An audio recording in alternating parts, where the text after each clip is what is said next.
নমস্কাৰ বন্ধুসকল, মই আজি বনাবলৈ ওলাইছোঁ কণবিলাহী আৰু পদিনাৰ চাটনি। আহকচোন বন্ধুসকল, চাটনি কেনেকৈ বনাই চাই লওঁ। কণবিলাহী আৰু পদিনাৰ চাটনি। এয়া তেল গৰম কৰিছোঁ কেৰাহীত। এতিয়া তেলখিনি গৰম হ'লে মই ইয়াত তেলত নহৰু, থেতালি লোৱা নহৰু দি দিছোঁ।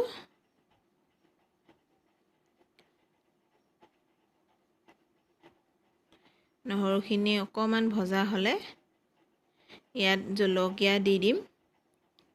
ইয়াত 4-5মান কেঁচা জলকীয়া আছে, মাজতে ফালি লোৱা।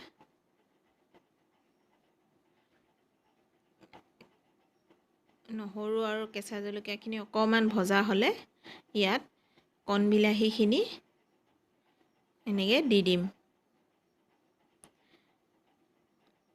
তাৰ পাছত ইয়াত অকণমান নিমখ দিছোঁ, অলপ লৰাই মেলি দিছোঁ।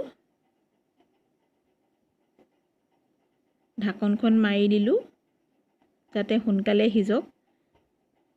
এয়া হৈ গ'ল আমাৰ বিলাহীখিনি সিজা। কণবিলাহীখিনি আমি অকণমান পিটিকি দিলোঁ। তাৰ পাছত মই কুটি থোৱা পদিনাখিনিও বিলাহীত দি দিছোঁ। এতিয়া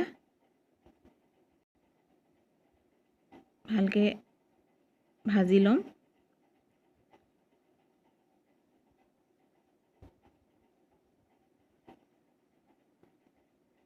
এয়া মোৰ হৈ গ'ল বিলাহী পদিনাৰ চাটনি। আপোনালোকে বনাই মেলি চাব ঘৰত, কেনে হৈছে মোক জনাব কমেণ্ট কৰি, আৰু মোৰ চেনেলটো ছাবস্ক্ৰাইব কৰিব আৰু বেল আইকনটো দবাব। Thank U.